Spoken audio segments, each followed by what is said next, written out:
우리가 살아가면서 돈 없이는 살 수가 없잖아요. 당연하죠. 하지만 우리는 어렸을 때부터 이 돈이라고 하는 것이 이 속세 그리고 좀 어떻게 보면 서로 피하기만 했던 것 같습니다. 그렇죠. 어릴 때부터 왜 유대인들은 어릴 때부터 경제 개념과 관념을 일부러 가르친다라고 해요. 맞아요. 우리가 경제학을 알아야만 세상을 제대로 이해할 수가 있고요. 맞습니다. 이렇게 경제학을 공부하면서 여러 가지에 필요한 기술을 또 습득할 수도 있을 것 그럼요. 같습니다. 그래서 오늘 저희가 이 새로운 코너 준비했습니다. 바로 지금 들으셨을 텐데 소비 더 머니 했어요. 네, 맞아요. 정말 어떻게 하면 똑똑하게 돈을 쓰더라도 똑똑하게 쓸 수 있고 또 어떻게 하면 조금이라도 더 모을 수 있는지 오늘부터 이 소비 더 머니라는 프로그램으로 코너로 저희들에게 경제관념을 확실하게 짚어주실 우리 서연옥 재정 전문가님 모셔보도록 하겠습니다. 안녕하세요. 네, 안녕하세요. 이렇게 상큼 발랄 신선한 라라랜드에 초대해 주셔서 감사합니다. 이거 듣고 있으면서 저 자신도 목소리를 경쾌하게 하기 위해 끌어올리고 있었습니다. 분위기 끌어올려. 이렇군요. 네, 감사합니다. 분위기 이렇군요. 네, 네네네네. 알았습니다. 좋습니다. 너무 좋습니다. 네. 그런데 이 서연옥 재정 전문가님께서 정말 엄청난 이력을 좀 가지고 계세요. 지금 현재 굉장히 많이 바쁘신 걸로 알고 있는데 맞아요. 어디 단체에서 지금 현재 강의도 하고 계신다면서요? 예, 아니 제가 이제 이런 재정 전문가를 시작한 백그라운드가 네. 사실 비영리 단체에서 시작했습니다. 한 10년도 넘었는데, 그러니까 미국의 굴지 펀드에서 이제 커뮤니티 재정 교육을 해라라고 해서 이제 그랜트를 받았어요. 네. 그게 한 10년 됐죠. 그리고 랜딩 서클이라고 하는 이제 저소득층이나 미국에 오신 지 얼마 안 돼서 크레딧이 없으신 분들의 개를 들어서 크레딧을 쌓을 수 있는 저축도 할 수 있는 네. 그게 한 15년 전에 펀드가 이제 조성이 돼서 MMF라는 곳에서 펀드를 받아서 운영을 하는데 그 조건 중에 하나가 이제 커뮤니티 재정 교육을 해라.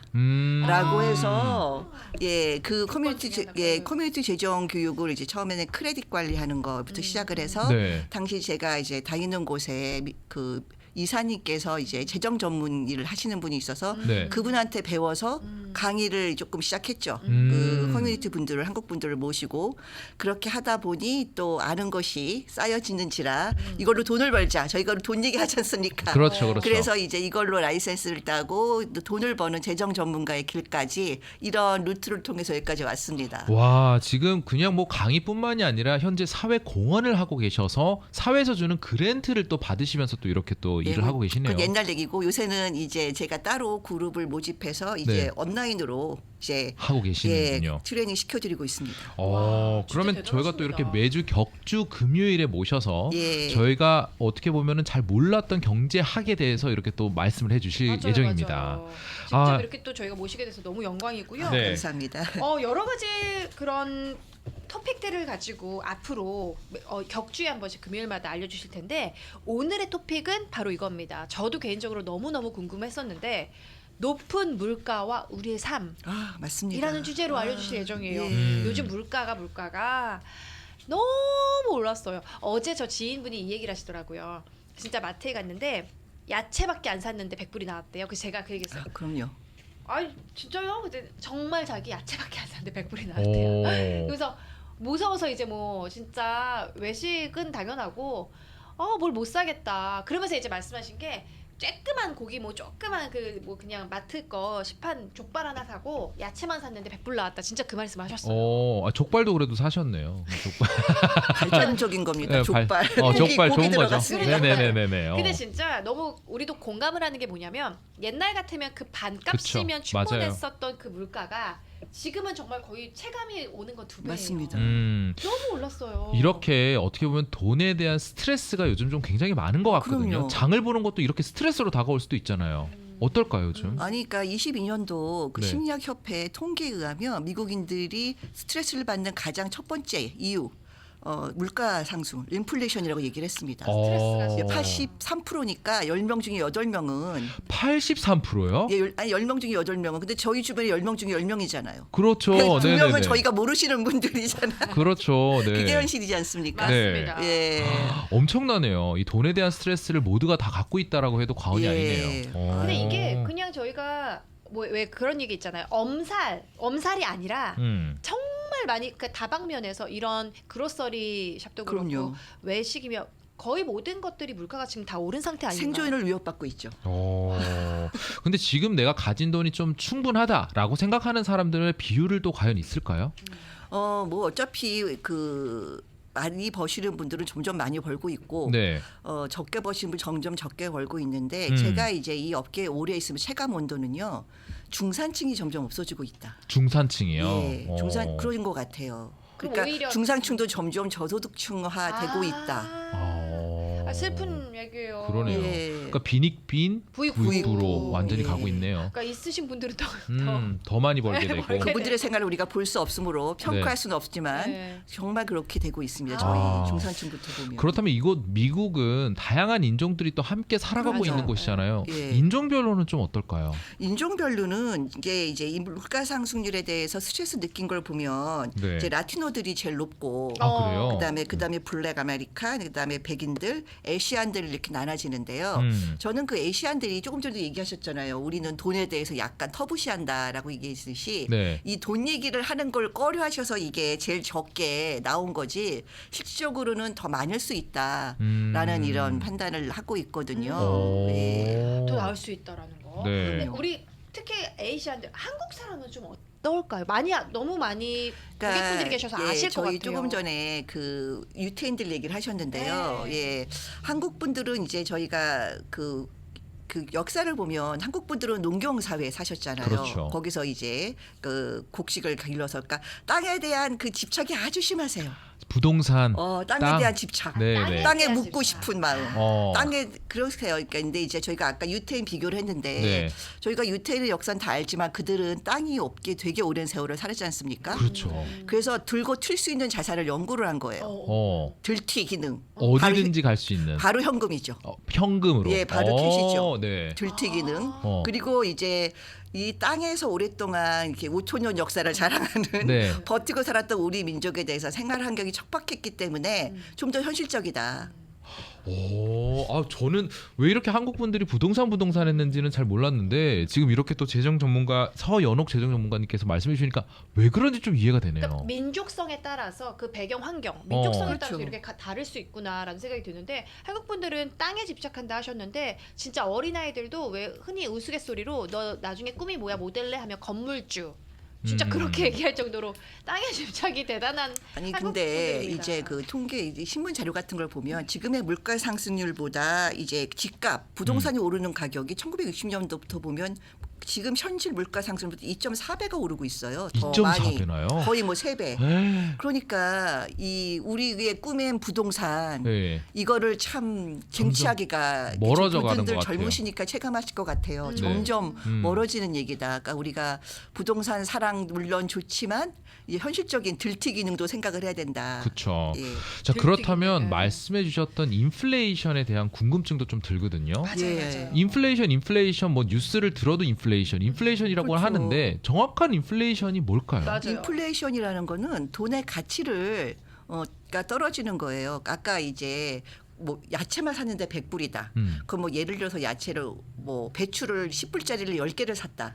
근데 그게 한 30년이 지나면 그게 그 지금의 그 10개를 샀던 배추가 한 2.5배 떨어지니까 한 3개 정도 들고 나오는 거예요.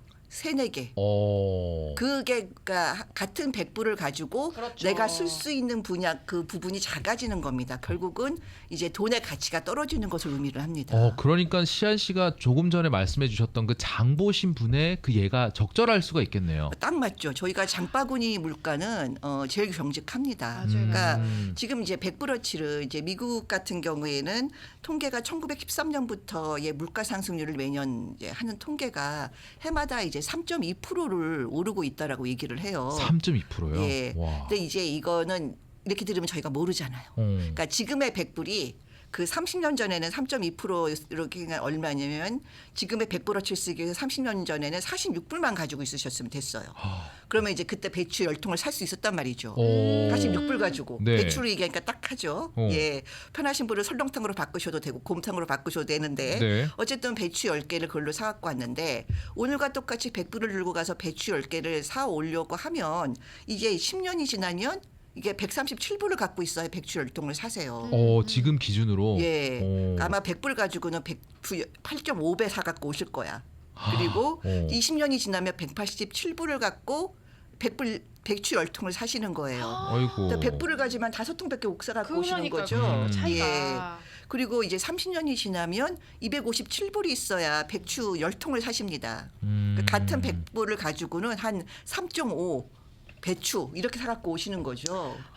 예전에는 뭐 한국에서는 왜 초코파이 하나로 이제 그렇게 인플레이션을 측정하고 그랬던 그렇죠. 것 같아요. 하나에 뭐 50원일 때 뭐 갑자기 뭐 100원이 되고 이런 걸로 체감을 많이들 하셨는데 질문을 하나 주셨어요. 그런데 인플레이션 원인도 사실 여러 가지가 있잖아요. 그렇죠. 근데 이 인플레이션 원인 중 하나가 미니멈 웨이지가 올라가는 것도 있지 않나라는 질문 주셨는데 예를 들어 직원 비용이 올라가면 당연히 사장들은 물건값을 올릴 거 아니에요. 뭐 메뉴값이든 물건값이든 올리게 되는데 그게 악순환이 되면 결국 그게 인플레이션이 되는 게 아닌가요? 라는 질문 주셨어요.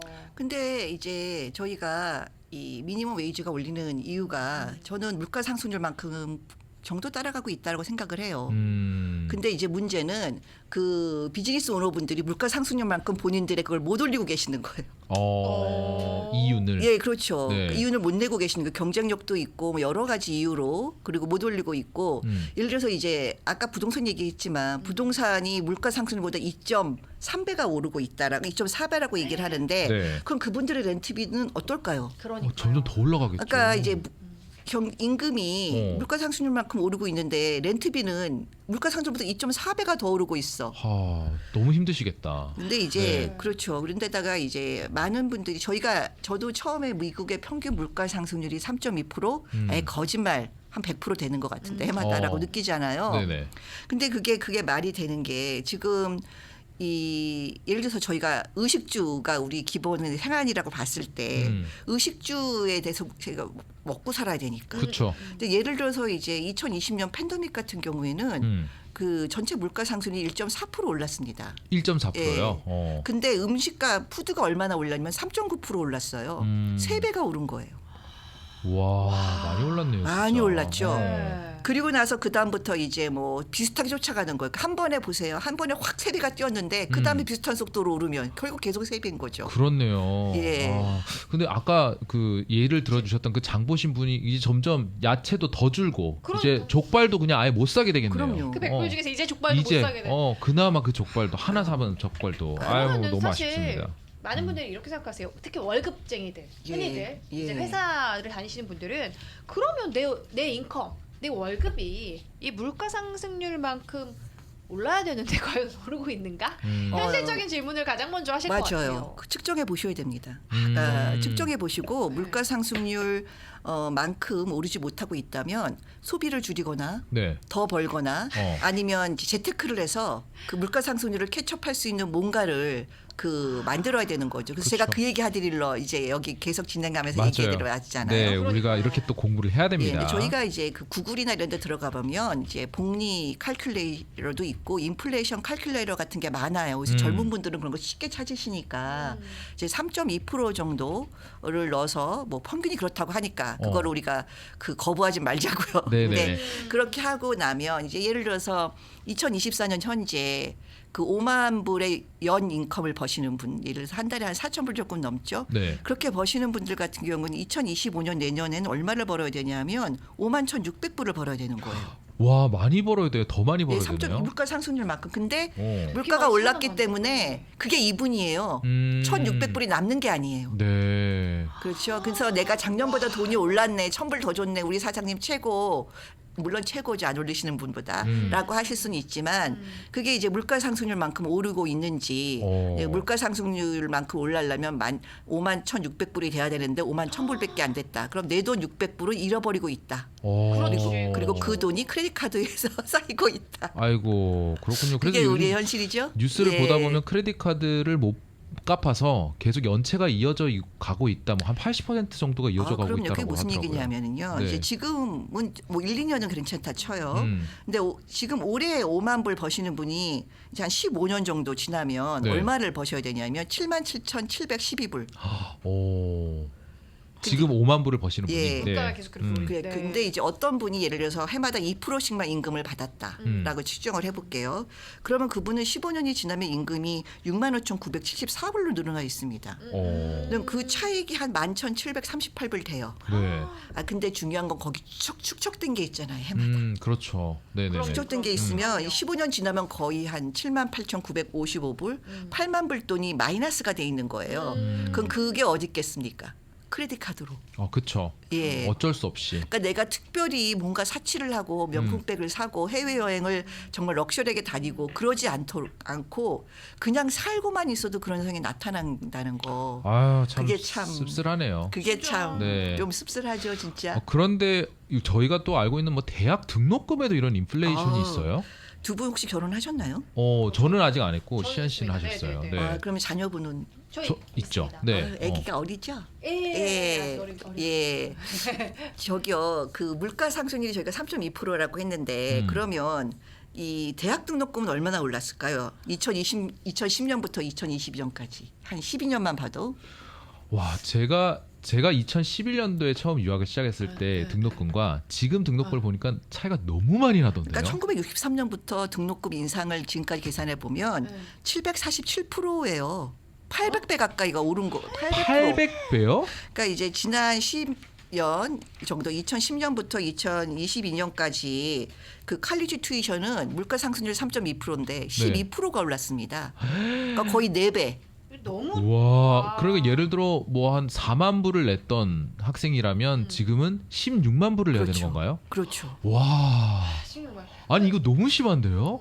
그러니까요. 오. 거기다가 요새 점점 경쟁률 시험해져서 그 인문계 나온 학생들은 이제 대학원을 가는 경우가 대단히 많거든요. 맞아요. 네. 그건 더 많아요. 예, 오. 그 두분 저기 너무 심쿵하실까봐 제가 금액을 말씀드리지 않겠지만, 네. 놀랄까봐. 예, 근데 이제 그러면 사회를 나오는 그 사회 초년생들이 빚을 지고 나오는 거예요. 이 부분에 있어서. 거의 대부분이 그죠? 그럼. 예, 네. 그럼 그때부터 이제 빚지고 인플레이션과 경쟁하면서 임금 아이고. 벌어야 되고 이제 크레딧 카드 기비 갖고 학자금 융자 갖고 그냥 먹고만 살아도 뭔가 이렇게 계속 밑빠진 독에 물 붓는 것 같은 이 그러니까. 허무함. 아, 진짜 좀 씁쓸합니다. 진짜 들을수록 좀 더 좋은 이야기가 좀 나오면 좋겠다라는 생각이 드는데. 아니, 대학 등록금 그러니까 진짜 왜 흔히들 아이들이 학교를 다니면서 빚부터 지고 들어간다 뭐 이런 얘기가 예, 있거나 그렇죠. 아니면 부모님들이 허리가 휘거나 정말 둘 중에 하나인데 또 대학 등록금에 비교를 했는데 또 하나 빠질 수 없는 거 인플레이션에 비교를 해야 되는 게 또 가스값이에요. 어우, 가스비. 가스비가 아. 너무 올랐어. 제가 미니밴을 타고 있다가 바꿨습니다. 미니밴 어. 요새 미니밴 한 당 100불 줄 거예요. 미니밴. 아, 그 정도 들어요. 네. 예. 그 정도로 진짜 좀 가스값도 많이 오르고 있고 이것도 인플레이션의 영향을 많이 받나요? 가스? 당연하죠. 이제 가스비는 솔직히 여러분들이 체감하시기 그걸 거예요. 오르락 내리락 하잖아요. 맞아요. 근데 오를 때는 한 번에 확 올라. 그죠? 한 번에 막 1불, 2불 뛰어. 맞아요. 근데 내릴 때는 센트로 내려. 맞아요. 맞아 왜 그런 너무 거예요? 서서히 내리죠. 아니, 그러니까 2021년에 그 가스비가 50%가 폭등을 했어요.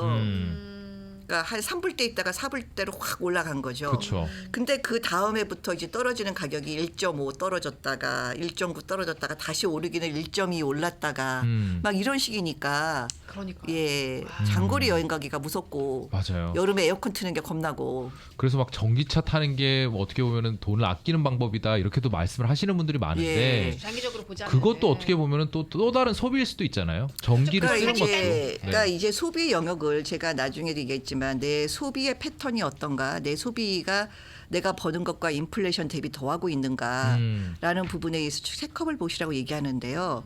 이게 근데 내가 원하지 않더라도 아이가 있거나 아이가 네. 계속 학교를 가거나 그러면 소비가 늘어날 수밖에 없어요. 그렇죠. 예, 그런 부분들까지 좀 감안해서 봐야 될 필요가 있습니다. 예. 그렇습니다. 그렇다면 이렇게 인플레이션 어떻게 보면 우리가 피할 수가 없는 숙제인 것 같거든요. 운명이죠. 운명처럼 함께 가야 되는데 이런 인플레이션을 또 맞닥뜨리는 나이에 따른 또 경험도 좀 다를 것 같아요. 이 체감 그럼요. 어떨까요? 아무래도 그 젊은 분들이 되게 심하실 거예요. 왜냐하면 살아야 될 기간이 길시잖아. 그렇죠. 예. 이제 어떻게 보면 그러니까 시안 씨 요즘엔 그러니까 아이 같은 경우는 이제 어떻게 보면은 사회생활을 해야 되는 맞아요. 거니까. 그러니까요. 네네네. 뭐 아이야 그들은 그들의 운명이라 생각을 하고 나부터 걱정을 하자면 나부터. 내 코가 적자다. 예, 네네네. 그런 이제 어. 인플레이션을 가정을 하면 이제 저희가 예를 들어 한 달에 5,000불의 생활비를 쓴다. 네. 그렇죠. 나이가 42분이 안 되신 것 같지만 40이라고 볼게요. 계산하기 편하게. 근데 5,000불의 생활비를 쓰는데 내가 65세에 은퇴를 해. 그럼 얼마가 필요할 거야 65세에는? 65세. 이게 10,000불이 넘어요. 만불이요? 한 11,000불 돼요. 한 달에 그쵸. 쓰는 그 금액이요? 예. 오. 지금의 5,000불 쓰시려면. 근데 이게 기신 분들은 그게 얼마나 커지겠습니까? 그러네요. 그렇죠. 예. 그렇죠. 그런데 이제 더 중요한 거는 10,000불씩 그게 65세 시작해서 해마다 올라가잖아요. 네네. 그러면 내가 이제 85세에 이제 그 하늘나라로 가신다. 그러면 25년 동안 필요한 돈이 3.8 밀리언. 거의 400만 불 돈이에요. 엄청나네요. 예. 400만 불. 와. 그러니까 그만큼 계속 물가 상승이 되기 때문에. 그렇죠. 예.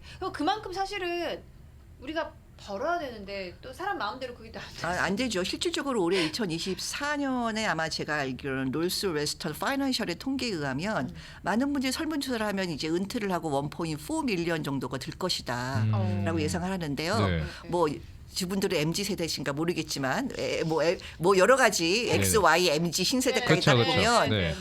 저축한 돈이 10만 불이 안 된다고 얘기를 해요. 평균이. 예, 평균이.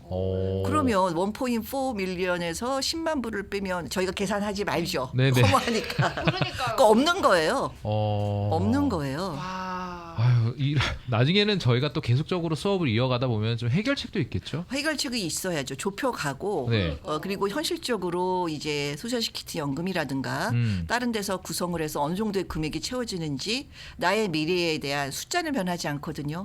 현실적인 숫자를 좀 보고 해나가야 되는 게 맞는 것 같습니다. 맞습니다. 그래서 저희가 사실은 우리 재정 전문가님을 모신 이유가 이렇게 좀 씁쓸한 얘기 뭐 현실만 직시하는 것이 아니라 그 해결책까지 제시받기 위해서 저희가 이 코너를 준비하고 재정 전문가님을 모신 맞습니다. 거거든요. 맞습니다. 예를 들어 캐시플로우를 높이고 현명한 지출 관리를 위해 어떻게 계획을 세워야 하는지 뭐 이런 맞습니다. 것들 있잖아요. 그렇죠. 예. 그런 거 오늘 좀 뭐 이제 앞으로 차차 알려주실 예정인데 그런 짧게만 그러면은 오늘 오셨으니까 짧게만 알려주신다면 우리가 지금 이렇게 인플레이션이 너무 심해지고 있는 이 상황 2024년도 지금 살고 있는 상황에서 간단하게 어떤 것부터 좀 해보면 좋을까요? 예, 저희가 일단 이제 두 분이 아까 얘기하셨지만 돈이 아주 많으면 괜찮은데 돈이 없는 상태에서 살아가야 되기 때문에 전략이 필요해요.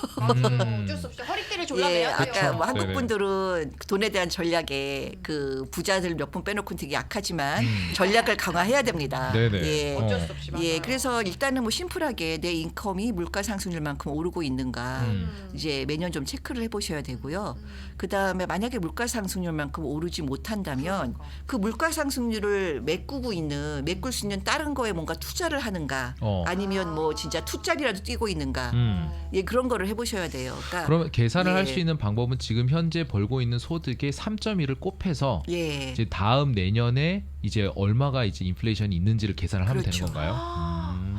또 그거를 계산해서 예. 네네네. 내년을 위해 미리 준비해 놓는다라는 그렇죠. 생각으로 그렇죠. 예를 들어 외식을 뭐 한 달에 뭐 4번을 하셨어요. 그러면 그걸 2번으로 줄일 수 있는 거고. 그렇죠. 그러니까 그만큼 못 오르면 소비를 줄이셔야 돼요. 맞아요. 그렇다고 인데 저희가 다 줄인다고 쌀을 안 살 수는 없는 것처럼 그렇죠. 그것도 한계가 있거든요. 살아야죠. 맞아요. 네네. 그래서 요새 많은 분들은 이제 플랜 B라든가 재테크라든가 그런 부분들에 많이 관심을 가지실 수밖에 없는 게 그게 안 되는 거예요. 인컴만 가지고는. 그래서 현명한 그런 그 재테크가 필요하고 또 불린 만큼 또 떼나가는 것은 없는가. 돈 많이 불리면 뭐 합니까?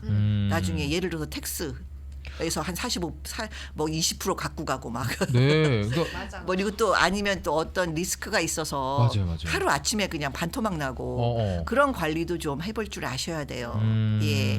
맞습니다. 진짜 이게 계획 장기적으로 두고서 계획을 철저하게 좀 세우셔야 될 것 같은데요.